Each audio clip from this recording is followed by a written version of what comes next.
안녕하십니까. 저는 이번에 50대의 마지막 열차를 탄 홀몸 엄마입니다. 이 사연을 쓰기로 마음먹기까지 꽤나 고민을 하고서 컴퓨터를 킨 것인데요. 저의 사랑하는 딸이 한번 올려보자고 해서 딸 도움을 받아 이렇게 키보드를 두들깁니다. 어떻게 써내려가야 할지 몰라 과거를 찬찬히 돌아보면서 종이에 몇 자 연습한 뒤에 쓰고 있어요. 자녀 있으신 분들은 저의 가슴 철렁했던 이 사연에 마음 써서 공감해 줄 것이라 생각이 듭니다. 바보 같은 저의 불찰로 인해 자식을 잃어버렸던 멍청한 엄마의 반성문이 될 것 같아서요. 저는 한창 청춘인 시절 남편을 만나서 결혼을 하였습니다. 혼전 임신으로 결혼을 한 것이지만 절대 실수가 아니었고 이미 결혼을 약속한 사이에서 아이가 먼저 생겨버린 것이죠. 사실 아이를 낳기 전까지만 해도 저희 부부는 남들 해먹고 사는 만큼 평범하게 살았습니다. 남편이 돼지고기 납품 업체 사장으로 있었는데 계약건이 많아서 가정을 꾸리기에 문제없는 형편이었거든요. 그런데 남편의 승승장구에 배가 아팠던 부하 직원의 나쁜 시기로 남편은 거짓 누명을 썼고 사업은 부도를 맞게 되었죠. 그때는 저희가 이미 결혼을 했을 때였고 아이도 출산일을 앞두고 있는 상황이었습니다. 그런 와중에 사업 부도 때문에 집안에 압류딱지가 붙게 되었어요. 또 작은 아파트를 마련했던 곳에서도 쫓겨나고 말았습니다. 부도라는 일이 마냥 남일 같기만 했는데 제게도 일어날 수 있는 일이라는 걸 그때 실감했네요. 남편도 홀로 자책을 굉장히 많이 했거든요. 제 몸이 한참 불편할 때여서 길거리를 오래 돌아다니는 건 불가능했는데 그 때문에 남편이 굉장히 고생을 했었습니다. 남의 집을 두들겨 생전해보지 않은 구걸도 했고 저렴한 여관에 찾아가 무릎 꿇고 사정하며 공짜로 숙식 제공을 받기도 했죠. 그래도 저희 부부의 긴박한 처지를 이해해 주시는 분들이 많았습니다. 제가 임산부인 걸 보고 마음 써서 들여보내주신 어르신 부부들을 지금도 하나하나 마음속에 기억하고 있답니다. 제 몸이 이렇지만 않았어도 남편의 고생을 반으로 덜어줄 수 있었을 텐데 남편한테도 미안하고 뱃속의 아이에게도 미안하더군요. 남편은 있는 돈 없는 돈 털어서 주위 친구들에게 돈까지 빌린 다음 작은 단칸방 월세를 구했는데요. 본래 성심이 좋던 남편은 동료 직원들뿐만 아니라 학교 친구들에게도 인식이 좋던 사람이었어요. 그래서 친구들도 제 남편이 어렵게 되자 작은 돈 모아 남편에게 그냥 줬다고 들었습니다. 겨우 얻은 월세방은 남녀 나란히 누우면 족할 만큼 작았는데요. 그래도 화장실 있고 가스버너랑 냉장고가 있어서 생활은 가능한 곳이었죠. 남편은 저에게 미안하다고 최선이었다고 하는데 저는 전혀 문제될 게 없었습니다. 우리 식구 몸만 뉘일 수 있는 곳이면 어디든 좋았거든요. 그 후로도 안전한 건 아니었습니다. 저와 남편은 빚쟁이로부터 숨어 지내야 해서 마음대로 바깥을 나서지도 못했어요. 남편이 몰래 변장해서 바깥에 노동일을 해서 벌어온 1급으로 근근히 살았죠. 저는 병원 검진도 일부러 가지 않았어요. 입에 풀칠하기도 어려운 사정에 남편에게 부담을 짊어주기 싫었거든요. 그런데 문제는 역시 제 뱃속의 아이들이었습니다.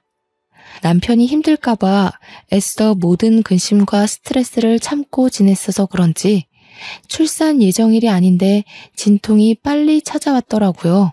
물론 한두 번이 아니었기에 참으면 또 괜찮아지겠지 싶어 이악 물고 버텼으나 그날은 여느 때와 좀 다른 산통이었습니다. 결국 남편이 퇴근할 때쯤 혼절을 해버려 119에 실려갔죠. 아마 남편이 퇴근하고 도착할 때까지 방치되어 있었을 겁니다. 그런 상황에서 당연히 아이가 무사하지 못했을 거라고 생각했어요. 그런데 아이가 너무 예쁘게 태어나줬더라고요. 조금 당황했던 건 아이가 하나가 아니라 둘이었다는 거죠. 너무 예쁜 쌍둥이였습니다. 검진을 받지 못해서 뱃속에 두 아이의 생명이 있는지 모르고 있었거든요. 우리 아이를 기다렸던 남편에게 얼른 이 소식을 알려주고 싶었어요. 그런데 남편을 찾기도 전 간호사 한 분이 저에게 전해준 쪽지가 있었는데요. 남편이 쓴 메모였습니다. 삐뚤한 글씨로 금방 돌아오겠다는 내용이었죠. 알고 보니 제가 출산을 하고 쌍둥이를 품에 안은 사이 남편은 빚쟁이한테 들켜 도망을 간 것 같았습니다. 남편이 병원비를 계산해 주었지만 입원을 길게 할 수 있는 여건까지 마땅치 않아서 몸을 가눌 수 있을 정도의 퇴원을 하였습니다. 집으로 돌아가서 홀로 산후조리를 했죠. 하루 이틀이 지나도 돌아오지 않는 남편에 한 번은 찾아 나서 볼까 싶었지만 혼자서 몸조리를 하는 터라 그만큼 회복이 너무 느려서 마음처럼 못 움직이겠더군요. 그래도 쌍둥이들만 보면 세상 근심 다 씻기는 기분이라서 버틸 수 있었어요. 그렇게 1년의 시간을 보내고 말았네요. 다시 돌아올 남편을 매일 손꼽아 기다렸으나 끝내 남편은 나타나지 않았습니다. 그 사이 저는 생계를 위해 일자리까지 구해서 일을 하고 있었는데요. 쌍둥이를 집에 홀로 둘 수 없어서 두 아이를 데리고 다니는 일을 찾아야 했어요. 정말 고맙게도 제 사정을 이해하고 받아준 업체가 바로 우유 배달이었어요. 처음에 우유 사장님은 저를 내쳤다기보다는 제 건강 걱정으로 말리려 했습니다. 하지만 제가 당시 할 수 있는 일은 그게 유일하다고 생각하였기에 시켜달라고 제발 사정을 했죠. 사장님이 언제든지 불편한 곳 있으면 말해달라고 배려를 많이 해주셨고 저보고 따로 수금은 걱정하지 말라고 하셨어요. 저는 그렇게 새벽 일찍 쌍둥이를 데리고 우유 배달을 다녔습니다. 100만 원 조금 넘은 돈을 월급으로 받으면서 월세랑 관리비 내고 아이들 먹이고 입힐 걸 구매했죠. 제 옷은 계절용으로 한 벌씩이면 충분했고 김치랑 쌀 10kg 하나를 사서 반개월 이상 그렇게만 끼니를 해결했습니다. 혹시라도 남편이 돌아올까봐 이사를 안 가고 있었는데 벌써 쌍둥이들이 초등학교 갈 날을 앞두게 되었지 뭡니까. 학교랑 당시 살고 있는 곳이 너무 멀어서 위험했어요. 하지만 저희가 이사를 가고 나서 남편이 돌아오면 어쩌나 그 생각에 차마 행동을 쉽게 옮기지 못했죠. 유치원 과정은 어찌어찌해서 제가 나름 가르쳤으나 학교는 의무교육이니 보내야 하잖아요. 여러 번 고민 끝에 우선은 애들이 먼저라고 보고 저는 결국 집을 내놓았습니다. 혹시 몰라서 집 우편함에 쪽지랑 전화번호를 남기고 나왔어요. 아이들이 학교에 있는 시간 동안 저는 그 시간에 할 수 있는 일을 찾아 다른 일을 시작했는데요. 마침 학교 주변 작은 마트에서 계산원을 구하고 있었는데 거기 근무 시간이 괜찮더라고요. 아침 9시에서 3시까지 하는 거였어요. 아이들 학교 시간보다는 조금 늦은 퇴근이지만 저는 아이들에게 마치면 어디 가지 말고 꼭 남아있으라고 했어요. 선생님한테도 특별히 부탁을 했고요. 늘 제가 퇴근하고 가면 아이들은 학교 방과 후 교실에 잠시 맡겨져 있었습니다. 아이들은 언제나 얌전하고 착한 것이 엄마 말을 잘 들었고 저만 보면 쪼르르 달려와 안아주곤 했죠. 남편이 오기 전까지 혼자 아이들을 잘 키워낼 수 있을까 걱정 많이 했는데 아이들이 도와줘서 나름 제 방식대로 잘 살아가고 있는 중이었어요. 그런데 늘 착실하게 제 말을 잘 듣던 아이들이 그날은 어쩌다 친구들 무리에 휩쓸려 버렸는지 모르겠습니다. 그날 일이 벌써 몇 년 전인데도 아직까지 마음에 담아두고 있네요. 그때 생각만 하면 여전히 손이 떨립니다. 저는 여느 때처럼 마트 일을 마치고 아이들에게 줄 과자 2봉지를 사서 학교에 갔는데요. 선생님 하는 말이 애들이 하교를 했다는 겁니다. 엄마를 밖에서 만나면 된다고 했다네요.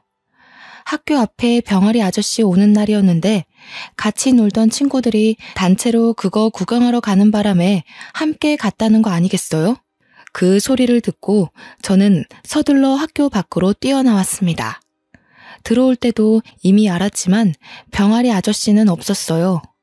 제가 못 찾는 건가 싶어서 이리저리 뛰다가 학교 후문까지 가게 되었는데 거기서 아이 한 명이 울고 있더라고요. 엄마인 저는 그 아이가 제 아들이라는 걸 단숨에 알아봤고 서둘러 아들 준수에게 달려갔습니다. 준수는 도로 쪽을 보면서 얼굴이 빨개지도록 울고 있었죠. 준수야, 왜 그래? 준이는 어디 갔어? 왜 혼자 있어? 준이는 둘이 같이 있었던 거 아니야? 준이는 어쩌고 혼자서 이러고 있어? 모르겠어.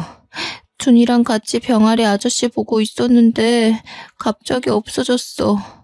준이를 막 불러도 준이 목소리를 못 찾겠어. 학교에도 없어. 이때 저는 철렁 내려앉은 간 때문에 다리에 힘이 풀려버렸습니다. 심장이 너무 빨리 뛰고 손이 떨려서 당장 머릿속이 새하얘졌어요. 그렇게 준수를 붙잡고 한참을 불안에 떨고 있다가 혹시 어디선가 준이가 울고 있지 않을까? 이쯤 되면 친구들이랑도 다 헤어졌으니 엄마를 찾고 있지 않을까?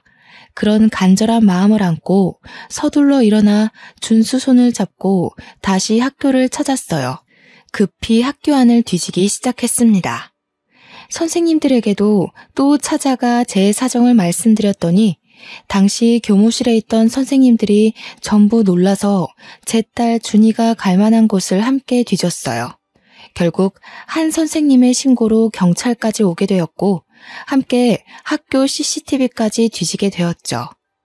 CCTV에 준이가 찍혀 있는 걸 보고 저는 잠깐 안도를 했던 것 같습니다. 준이를 찾을 수 있다고 막연히 믿었던 겁니다.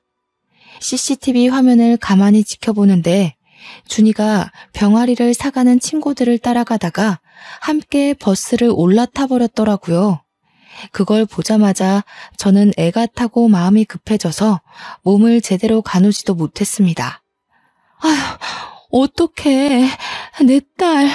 아이고, 선생님, 준이 어떡해요? 제 딸 어떡해요? 한 번도 버스를 타본 적이 없는 아이예요. 경찰 선생님, 제 딸 좀 찾아주세요. 어머님, 우선 진정하시고요. CCTV 찾아서 버스 노선 따라가다 보면 찾을 수 있을 겁니다. 요즘은 거리마다 카메라가 설치되어 있잖아요. 그렇죠, 경찰관님? 그럼요. 버스 탄 시간이 얼마 안 된 것 보면 금방 찾아낼 수 있습니다. 어머님께선 일단 저희랑 같이 서해 신고 접수하러 가시죠. 주변에서 저를 안심시켜 주었지만 저는 이미 온전한 정신이 아니었습니다. 불안한 마음이 가시지 않아서 그때부터 거의 오열했던 것 같아요.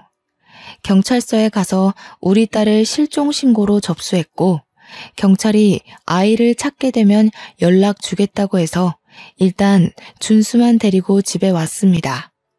아이 하나 없을 뿐인데 집이 텅텅 비어 보이더군요. 준이 생각 때문에 도통 진정이 안 됐어요. 깜빡하고 준수 밥도 못 챙겨줬다는 걸 뒤늦게 알고 알턴 몸을 일으켜 밥을 준비했죠. 그러면서도 휴대폰을 몇 번이나 들여다봤는데 날이 저물어 가도록 경찰서에서 연락이 없더라고요. 그러다 꼬박 밤이 되었을 무렵 제가 먼저 경찰서 다시 연락해봤습니다. 어머님, 저희가 최대로 찾고 있는데 아무래도 아이가 아줌마 한 분을 따라간 것 같아요. 버스에서 내린 곳은 확인이 됐는데 그 동네가 인터넷도 잘 안 터지는 곳이라 CCTV도 몇 개 없더라고요. 뭐라고요?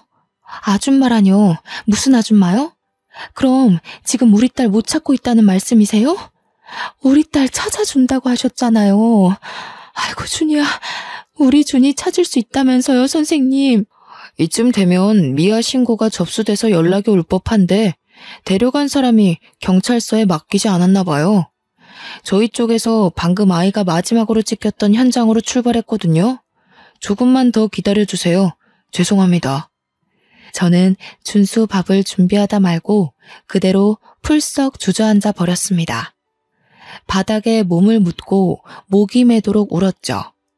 제가 우니까 준수도 겁에 질려서 같이 울었는데 엄마가 돼서 아들 불안을 진정시켜주지는 못할 망정 오히려 제 아들을 부둥켜 안으며 준이 이름만 여러 차례 불렀네요. 아이고 준수야, 우리 준이 어떡하니? 준수야, 네 동생 어떡해? 준이야, 제발 무사해줘. 제발 엄마한테 무사히 돌아와야 돼. 그렇게 저는 이틀이 지나도 준이를 만날 수가 없었고 경찰한테서는 최대한 찾고 있다는 소리만 반복해서 들었습니다. 준이를 못 본 지 일주일 지나서는 전국적으로 실종 신고가 전달되었고요. 한 달이 지나서는 제가 나서서 실종 미아 전단지를 만들어 붙이고 다녔죠. 선생님들도 이 사실을 알고 나서 많이 안타까워했습니다. 제가 학교 주변에 보이면 함께 전단지 나누는 걸 도와주기도 했어요. 이건 나중에 알게 된 사실인데 제 아이들을 그냥 하교시켜버린 선생님이 죄책감을 견디지 못하고 학교를 그만뒀다고 하더군요. 선생님을 탓할 생각은 없었는데 안 좋은 소식이 들리니 마음이 배로 안 좋았어요. 우리 준이는 준수보다 5분 늦게 태어났는데 고작 5분 차이라도 준수보다 많이 동생이었습니다. 오빠보다 학습 능력이나 적응 능력이 떨어져서 늘상 오빠 손잡고 다니는 걸 좋아했고요. 오빠한테 공부 배우고 오빠랑 놀면서 이것저것 많이 터득하는 걸 참 좋아했어요. 제가 가르쳐주지 않아도 준수가 알아서 준이를 잘 챙겼죠. 그게 저의 가장 큰 불찰이었던 거예요. 저는 오빠인 준수만 집 주소를 알고 있으면 된다고 생각했습니다. 준수에게는 제 전화번호, 집 주소 이런 걸 가르쳐줬는데 준이는 그걸 배우지 못했거든요. 준이가 아는 건 자기 이름이랑 학교뿐이었습니다. 그래서 제가 더 이렇게 애가 타는 겁니다. 너무 후회가 되고 다 제 잘못이라서 원망할 곳이 없었으니까요. 저는 일단 최대한 학교 가까이서 일을 해야 했어요. 마트 일도 학교 근처라 가까웠지만 그것보다 더 가깝기를 원했죠. 아이들이 정문을 들락날락하는 게 보일 만큼이요. 그나마 그러한 곳이 문방구 일이었는데 거긴 개인이 자리내서 하는 거라 딱히 알바를 쓰지 않더군요. 그렇게 생각해낸 게 작은 포차를 하는 거였습니다. 처음에는 붕어빵을 할까 하다가 준이가 국화빵을 좋아했던 게 생각이 나 국화빵으로 장사를 시작했어요. 장사하다가 한 번씩 제 딸의 모습과 비슷한 아이를 발견하면 미친 듯이 달려가 확인하는 짓을 며칠간 반복했습니다. 그러다 1년 뒤에 그토록 기다렸던 경찰한테서 연락이 왔는데요. 어머님, 김창진 씨가 남편분 되시죠? 신원 확인이 필요해서 경찰서에 방문해 주셔야 될 것 같습니다. 김창진 씨가 맞다면 애석하게도 사망한 채로 발견이 되셨거든요. 기다렸던 준이의 연락은 아니었지만 남편의 사망 소식은 저를 또 한 번 무너지게 하는 일이었어요. 남편은 끝내 식구 곁을 돌아오지 못했고 산중 어딘가에서 등산하던 사람의 신고로 유골로 발견이 되었다고 해요. 착하게 살아온 제 남편, 도망치고 도망치다가 그런 험한 꼴로 외롭게 죽었다고 생각하니 너무 가슴이 미어졌습니다. 토끼 같은 새끼들 얼굴 한번 보려고 제 출산일을 그토록 기다렸던 사람인데 끝내 아이들을 보지도 못하고 눈을 감았다니. 이렇게 불쌍한 처지가 또 어디 있단 말입니까? 저는 어린 아들과 둘이 조촐하게 남편의 장례를 치르고 남편을 납골 땅에 안치했습니다. 문득 그런 생각이 들더군요. 돌아오지 못하고 사망으로 소식을 알린 남편처럼 제 딸도 그렇게 돌아올까봐 너무 무서웠어요. 그동안은 아니라고 내 딸 분명 살아있을 거라고 굳게 믿고 지냈는데 남편의 부고 때문에 너무 크게 흔들린 거죠. 매일 밤 자기 전에 하늘에 있는 남편에게 빌었어요. 우리 어린 딸 준이 당신이 좀 지켜달라고. 당신이 있는 곳에서 우리 준이가 보인다면 제발 좀 지켜달라고 수없이 기도했죠. 야속하게도 사건은 해결되지 못한 채 세월만 계속 흘렀고 실망과 좌절만 갈수록 커졌습니다. 그 사이 준수가 벌써 초등학교를 졸업하는 지경까지 왔는데요. 준수의 교복을 맞추고 집으로 돌아온 그날 밤, 저는 마지막까지 붙잡고 버텼던 동아줄을 놓고서 눈물을 터뜨리고 말았습니다. 아들 걱정해서 평소에는 몰래 울음을 삼켰는데 옷장에 걸려있는 아들 교복을 보니 더는 못 참겠더라고요. 우리 준이도 교복을 맞춰야 할 나이가 되었는데 미안하다 준수야. 엄마가 우리 아들 생각해서라도 힘을 내야 하는데 도무지 네 동생 걱정으로 하루하루가 죽을 만큼 힘들구나. 도대체 준이는 어디에 있는 걸까? 엄마, 나 이제 이만큼 컸으니까 꼭 경찰이 되려고 노력할 거야. 그래서 내가 준이 찾아줄게. 그러니까 울지 마. 엄마가 울면 준이도 많이 속상할 거야. 고작 14살인 아들인데 얼마나 속이 깊던지. 제가 참지 못하고 다시 눈물을 흘리는 걸 아들이 안아주면서 자기만 믿으라고 계속 저를 달래주었습니다. 아들 앞에서 참 면목이 없었으나 그게 그렇게 의지가 되더라고요. 그날 후로 저는 제가 준수에게 너무 소홀했구나 싶어 더더욱 악착같이 살기로 마음먹었습니다. 준이도 아직 생사에 대한 연락이 없는 것 보면 분명 살아있을 거라고 믿기로 했죠. 그렇게 준수가 대학을 가게 되고 준이에게 해줄 몫까지 보태어 준수를 뒷바라지를 해왔습니다. 준수는 저한테 경찰이 될 거라고 포부를 밝힌 순간부터 단 한 번도 장래의 희망을 바꾼 적이 없었는데요.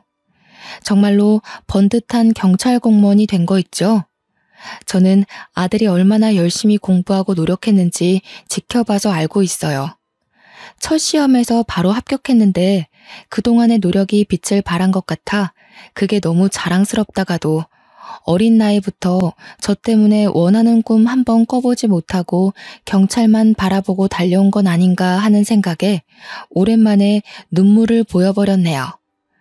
고맙다 준수야.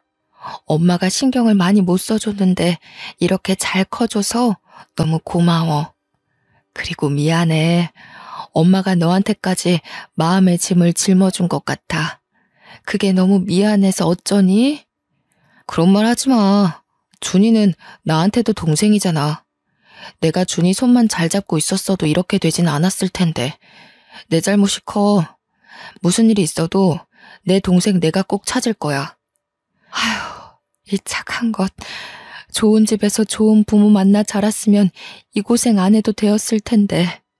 엄마라는 사람이 너무 못난 모습만 보여줬네. 그래도 정말 멋있게 커줬다 우리 아들. 참 장해. 그만 자취해도 된다는 제 말에도 준수는 끝까지 저와 같이 사는 걸 고집했습니다. 출근 거리가 멀어서 피곤할 텐데도 괜찮다고만 하네요. 그래도 아들이 멋진 경찰이 되는 덕분에 저는 본래 살던 집 주변으로 조금 더 큰 전셋방을 얻을 수 있었어요. 이 동네를 완전 떠날 수 없었던 건 순전히 우리 딸 때문이었죠. 혹시라도 우리 딸이 이 동네를 기억해서 찾아올 수도 있잖아요. 그렇게 준수가 경찰이 되고 1년 차가 지났을 무렵 준수가 저한테 몸 생각하라고 부탁을 하는 바람에 장사를 접고 한동안 집에서 쉬게 되었어요. 무료하게 집에만 박혀있으면 또 늘어질 수 있으니 제게 요리학원을 또 등록해 주더라고요. 언제 한번 아들한테 결혼하기 전에 요리하는 걸 좋아했었다고 우스갯소리로 한번 말한 적이 있는데 아들이 그걸 기억하고 서프라이즈로 수강을 신청해 준 거 아니겠습니까? 솔직히 학원에서 요리 수업 받을 때만큼은 정말 하나도 잡생각이 안 나는 거 있죠? 다른 사람 인생살이도 들을 수 있었고 제 사정에 위안도 많이 받았어요. 서로 좋은 말도 많이 주고받는데 사람들과 어울려 지내서 그런지 우울감도 걷어지는 느낌이었죠. 수업 들은 내용들을 꼬박 수첩에 메모해서 아들이 준 용돈으로 아들에게 요리를 선보이면 아들이 맛있다고 저를 치켜 세워주며 큰 호응을 해주는데 그때마다 민망해 죽겠더라고요. 그래도 어딘가 모르게 저희 집안의 분위기가 달라졌어요. 저와 아들 사이에선 늘 슬픔만 가득했거든요. 그런데 나날이 먹구름이 걷어지고 있는 게 느껴져서 솔직히 조금은 숨통이 트이는 거 아니겠습니까? 이게 다 살면서 이 못난 엄마를 보필하느라 애썼던 자랑스러운 우리 아들 덕분이겠죠. 다 죽은 사람처럼 딸 전단지를 돌리는 것도 아들의 힘을 빌려 SNS에 실종 가족 소식을 등록하고 난 뒤부터 활동하지 않았습니다.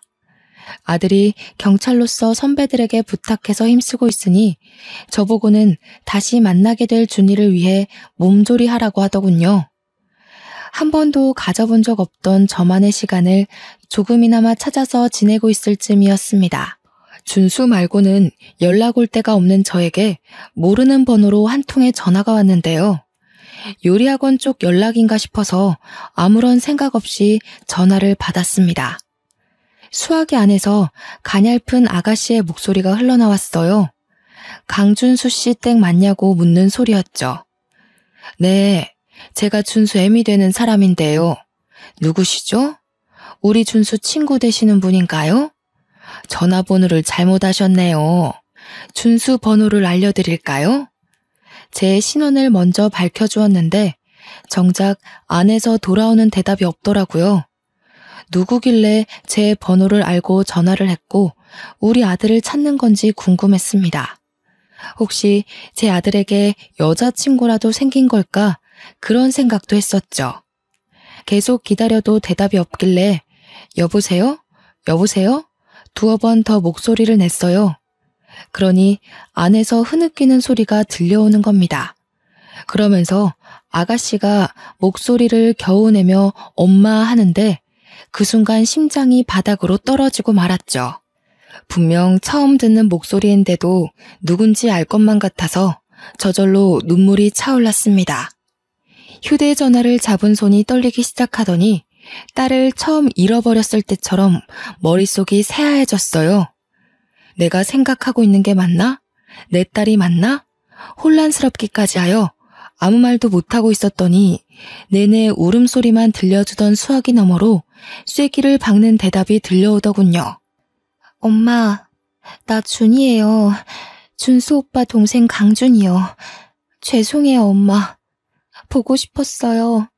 너무 보고 싶어요. 딸 목소리로 딸 이름을 듣는 순간 저는 그동안 억눌러왔던 애통함이 한꺼번에 밀려왔습니다. 목구멍 밖으로 울음이 터져나와 버린 것이죠. 지금 뭐라고 그랬어요? 강준이요? 내 딸이요? 장난치는 거 아니죠? 어머나, 정말로 준이가 맞는 거니? 너 정말 내 딸 준이야? 내 딸이 정말로 살아있었던 거니? 지금 너 어디야? 엄마가 그리로 갈게, 응? 숨이 막힐 것처럼 괴로웠고 비통함이 넘쳐 흘렀지만 당장 딸을 만나야겠다는 생각밖엔 안 들더라고요.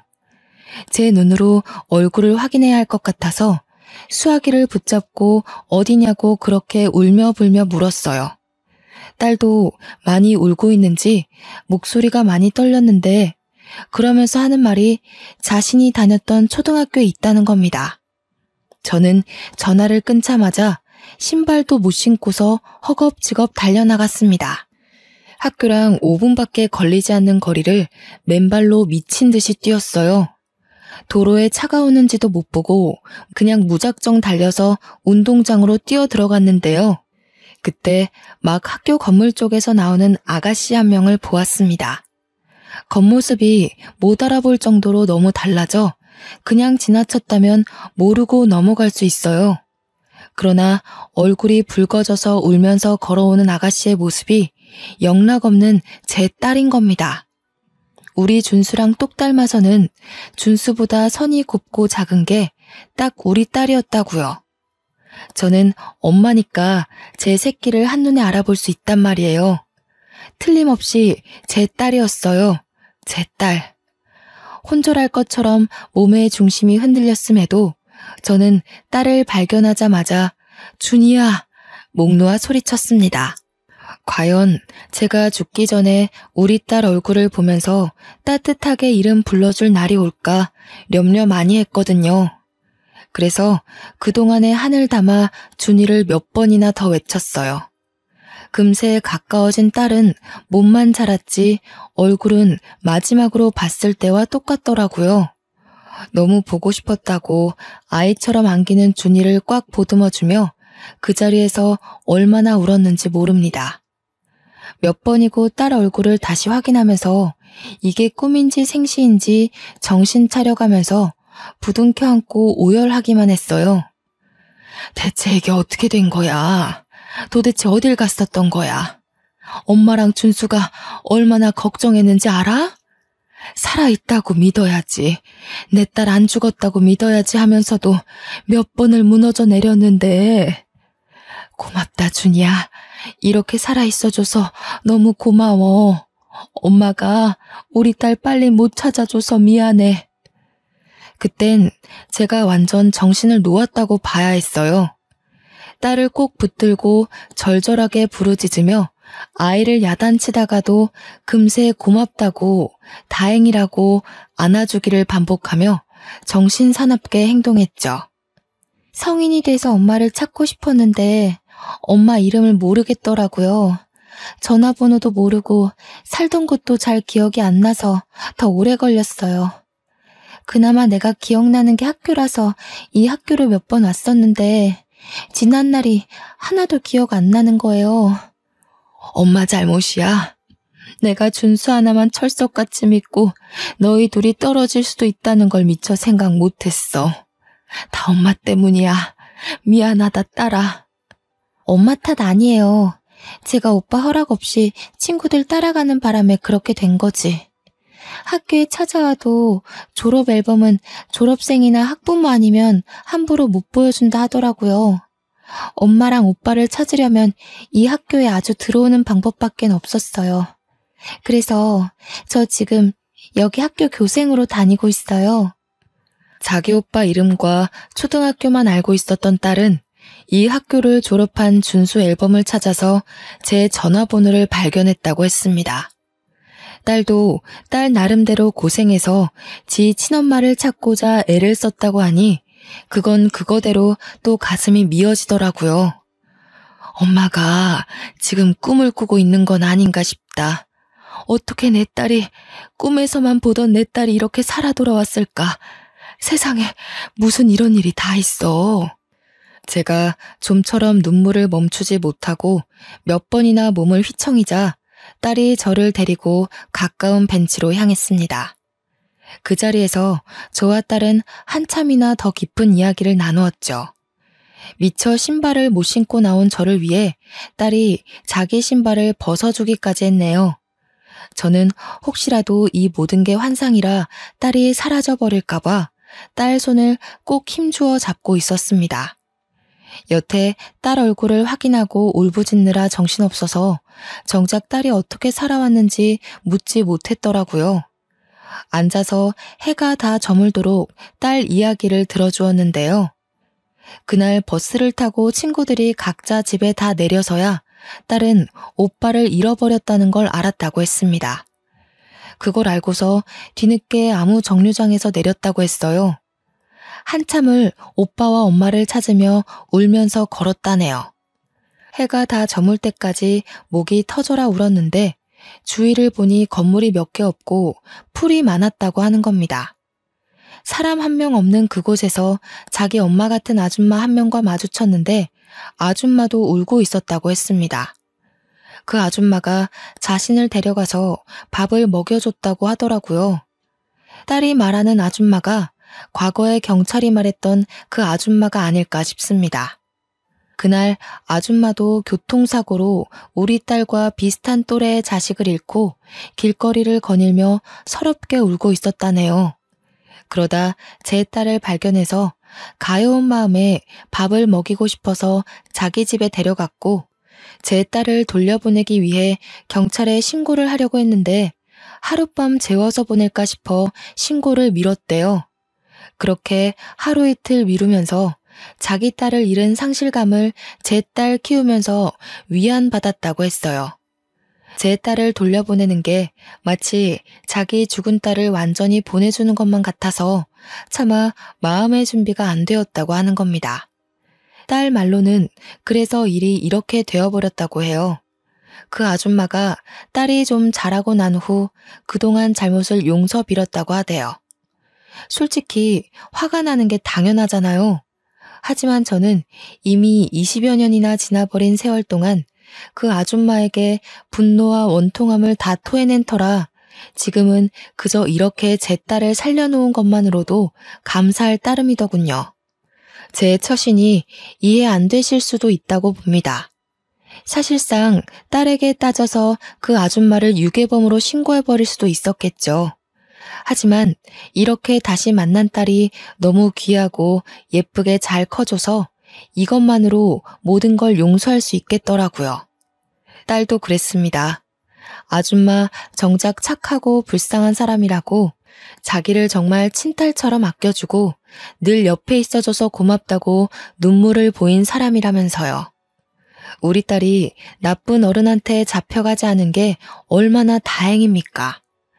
요즘처럼 위험한 세상에서 실종되고도 살아있다는 게 정말 기적이 아닙니까? 이건 정말 하늘이 지켜주고 우리 남편이 딸을 보살펴주고 있었다고밖에 해석할 수 없었어요.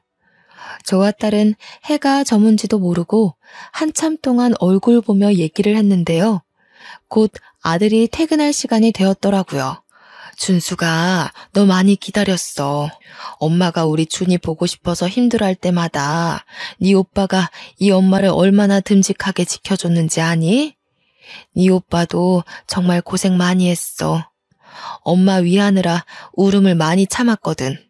참, 네 오빠 경찰 됐는데 너 찾으려고 경찰 된 거야. 오빠 보고 싶어요. 엄마랑 오빠 얼굴 잘 기억이 안 나서 속상했는데 얼른 만나고 싶네요. 또 오빠한테 잘못했다고 용서도 빌어야죠. 엄마랑 오빠 만나면 꼭 용서를 구하겠다고 그렇게 기다리면서 살았거든요. 저는 믿기지 않은 딸의 생사를 다시 한번 실감하며 하늘에 있는 남편에게 감사 인사를 올렸습니다. 딸은 이미 교생 수업을 마친 시간이라 퇴근을 한 상태였고요.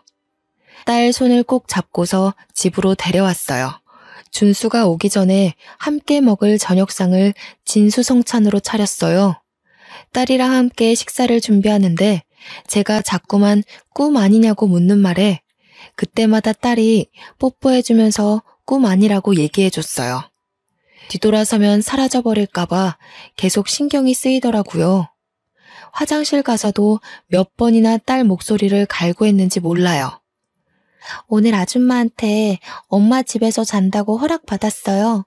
저야말로 엄마 안 사라지게 꼭 붙어 잘 테니까 걱정 마요. 세 식구 먹기엔 과분한 밥상을 차려놓고 나니 아들이 잠시 뒤 퇴근하고 들어오더라고요. 준수는 처음에 밥상을 보고 놀랐다가 웬 아가씨가 있으니 더 당황해서 신발장에 멀뚱히 서 있었어요. 그러자 딸이 준수를 보고 울음 터뜨리면서 오빠라고 부르는 소리에 준수도 준이를 단번에 알아보더군요. 준이야, 너 정말 준이니? 도대체 이게 어떻게 된 일이야? 어떻게 집에 온 거야? 그동안 어디 있었는데? 이렇게 살아있었으면서 왜 연락을 못했어? 아니다. 살아있어서 다행이야. 다 필요 없고 살아있어 준 것만으로도 됐어. 다 크고 나서는 준이 일로 눈물을 참기만 하던 준수가 자기 동생을 안아주며 우는데 참 서럽게 울더라고요. 저는 내 새끼 둘을 같이 안아주며 다독거렸습니다. 이렇게 제 두 팔로 내 새끼들을 둘 다 안을 수 있는 날이 돌아왔다는 게 너무 기뻤어요. 아줌마가 엄마한테 사과하고 싶대요. 내일 아줌마 집에 같이 가줄 수 있어요? 아줌마는 엄마가 무슨 원망을 하든 다 감당하겠다고 했어요. 대신 용서만 구할 수 있게 해달라고 전화 왔어요. 다들 진정이 되고 그동안 어떻게 지냈는지 준이 얘기를 다시 들었는데요. 준이를 데리고 있던 아줌마가 저뿐만 아니라 우리 아들까지 보고 싶다고 했다네요. 처음엔 망설였어요. 제 딸을 훔쳐간 사람을 대면하다니 말도 안 되는 만남이라고 생각했죠. 그러나 한편으로는 우리 딸이 어디서 어떻게 자랐는지, 누구 손에 길러졌는지, 이렇게 잘 키워준 그 아줌마라는 얼굴이 궁금하기도 했어요. 그래서 하룻밤 자고 다음날 아들도 같이 딸을 따라 딸이 살아온 집으로 갔죠. 아줌마 집은 완전 산중 길에 있었고 휴대폰도 잘 안 터진 곳이더라고요. 문득 경찰이 CCTV도 몇 대 없고 인터넷도 잘 안 된다고 했던 말이 떠오르더군요. 아직도 그때만 생각하면 소름이 돋는데 그곳을 이렇게 찾아와 보다니. 딸을 따라 산중으로 올라갔는데 그곳에는 동화 속 산장처럼 예쁜 별장이 꽤나 넓게 자리하고 있었습니다. 내부는 더 넓었어요. 집주인인 아줌마는 그 커다란 집에서 혼자 지내고 있더라고요. 우리가 들어가자마자 얼굴도 제대로 못 마주하던 아줌마가 자리로 안내해줬는데요. 인사말도 나누지 않았는데 아줌마가 그대로 저희들 앞에 무릎을 꿇는 게 아니겠습니까? 두 분께 정말 죽을 죄를 지었습니다. 너무 죄송합니다. 변명이란 거 알지만 그땐 죽은 제 딸이 너무 보고 싶어서 그런 정신 나간 짓을 했던 것 같아요. 처벌은 얼마든지 받겠습니다. 죄송합니다. 갑작스런 사죄에 저희들은 할 말을 잃고 있었습니다. 그때 아들이 먼저 한 소리를 했는데요. 범죄인 거 알고 계세요? 공소시효가 지나서 따져 물을 수는 없겠지만 아줌마께서는 지금 천륜을 끊어놓는 엄청난 죄를 저지른 겁니다. 아줌마도 엄마라면서요. 근데 어떻게 이런 일을 벌일 수가 있어요? 아들은 그동안 어디에도 원망을 쏟지 않고 내내 묻어두고 있었거든요. 우리 식구를 힘들게 만든 아줌마에게 단단히 화가 난 것이 이해가 됩니다. 저도 아들 말에 100% 공감을 하니깐요. 그러나 저는 딸을 잃었을 때의 마음을 잘 알기 때문에 아줌마가 준비 없이 자기 딸의 죽음을 통보받았을 때 거기서 오는 애통함도 충분히 이해가 되었어요. 저는 아들에게 죄송하다고 두 손을 싹싹 비는 아줌마에게 꼭 몇 마디 해주고 싶었습니다. 어떻게 자식 잃은 마음을 아는 사람이 이런 어마어마한 짓을 벌일 수 있단 말인가요? 부인이 피부치 딸을 잃은 건 정말 안타까운 일이지만 부인이 받은 상처를 남에게 전가한 것밖엔 안 되는 거예요. 아줌마는 제 말에 눈물을 흘리면서 죄송하다는 말만 하고 숨죽여 울더군요. 저는 아줌마와 같이 바닥으로 내려가 자리에 무릎을 꿇었습니다. 그대로 아줌마를 보듬어 안아주었죠. 우리 식구 힘들게 한 건 너무 밉지만 그래도 우리 딸이 무사할 수 있도록 지켜줘서 고마워요. 뭐든 괜찮으니까 내 딸 어딘가에 살아만 있어 달라고 빌고 또 빌었거든요. 다시 제 품으로 돌아올 수 있게 보살펴줘서 고맙습니다. 아줌마는 제 품에서 더 많은 울음을 터뜨리더군요. 그 서러운 울음소리에서 그동안 죄책감으로 얼마나 견뎠을지가 느껴졌습니다. 그렇게 한참을 또 눈물로 시간을 보내고 우리는 전부 그곳에서 식사를 했어요. 아줌마는 바람난 남편에게 버림받고 나와서 아이를 낳고 둘이서 단란하게 지냈다고 하더라고요. 가족이라곤 딸 하나 있었는데 고작 9살 나이에 유치원에서 일어난 사고로 잃는 바람에 혼자가 되었다고 하네요. 그래서 제 딸을 더 친딸처럼 키웠다고 하는데 그럼 이 아줌마는 제가 제 딸을 데려가면 또 혼자라는 거 아닙니까? 이상하게 그게 좀 마음에 걸리더라고요. 그래서 같은 엄마로서 그 절망적인 마음이 이해가 되어 신경 쓰였습니다. 부인, 괜찮으시다면 저희랑 같이 서울 올라가지 않겠습니까? 우리 준이 제가 데려가 버리면 부인께선 또 혼자 이 적적한 곳에 계셔야 하잖아요. 그럼 그동안 준이 덕분에 몰랐던 상실감이 한꺼번에 찾아올 텐데 그걸 어찌 감당하시려고요. 그건 당연히 제가 겪어야 할 벌이라고 생각합니다. 제 딸의 기억이랑 우리 준이와 함께 보낸 추억들 소중하게 품으면서 지내면 충분히 버틸 수 있어요. 사람이 상실감을 느낄수록 타인이랑 몸 부딪혀가며 지내야죠. 부인께서도 우리 준이를 딸처럼 키웠을 텐데 우리가 이대로 가버리면 또 딸을 잃었다고 좌절할 거 아닙니까? 우리 준이 마음도 편치 않을 것 같아서 그럽니다. 같이 서울 올라갑시다. 준이도 막상 아줌마를 두고 가기가 그랬는지 제 제안 이후 아줌마를 적극적으로 설득하더라고요. 아줌마가 제 딸 부탁에 꼼짝도 못하는 걸 보고 저는 더 이 아줌마를 혼자 두고 가면 안 된다고 봤어요. 아줌마는 얼떨결에 허락을 했다가 금세 고맙다고 제게 또 고개 숙이며 눈물을 흘리더군요. 그리고 이 사실은 몰랐는데 알고 보니 아줌마는 서울이랑 지방 두 군데에 건물 두 채씩이나 있는 건물주였더라고요. 다 처분하고 그 어마어마한 돈을 쓰지도 않고 가지고 있었는데 그나마 그 돈을 사용한 이유가 우리 준이를 위해서였대요. 준이는 제 생각보다 훨씬 더 호강받으면서 살았던 거죠. 아줌마는 그날 이후 자진해서 서울 중심으로 집을 구하더니 저희 집에 이삿짐 센터까지 보내왔습니다. 제안은 제가 했다만 대접까지 제가 받는 기분이더군요. 아줌마가 부자 동네에다가 주택을 하나 매매하고서 우리에게 보여줬는데요.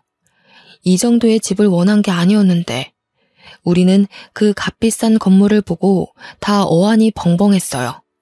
부인, 앞으로 돈만큼은 걱정하지 마세요. 제가 가진 게 돈밖에 없어요. 부인께서 저한테 식구를 선물해 주셨으니 저는 제가 가진 모든 걸 드릴게요. 아줌마는 딸이 이전에 말했던 대로 정말 착하고 불쌍한 그리고 순수한 사람이었습니다. 아들도 그게 느껴졌는지 얼굴 보고 안면 튼 지 3일 만에 전 재산을 바치려고 하는 아줌마를 보고 더는 원망 섞인 소리를 못 하더라고요. 오히려 저 아줌마가 어디 가서 사기 안 당하게 조심시켜야겠다고 주의를 기울이고 있었어요.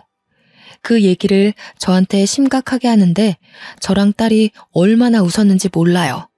어쨌든 제게는 뜻밖의 식구가 하나 더 생긴 셈이었어요. 아들 하나, 딸 하나, 그리고 저와 나이가 1살 차이 나는 순박한 언니까지요. 아줌마는 저보다 더 우리 애들한테 관심과 애정을 주었는데요.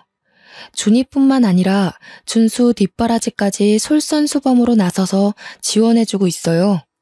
제가 그렇게까지 안 해줘도 된다고 해도 언니는 다 자기가 좋아서 해주는 거라고 자기 자식 같아서 해주고 싶다고 하길래 그냥 내버려 두고 있습니다.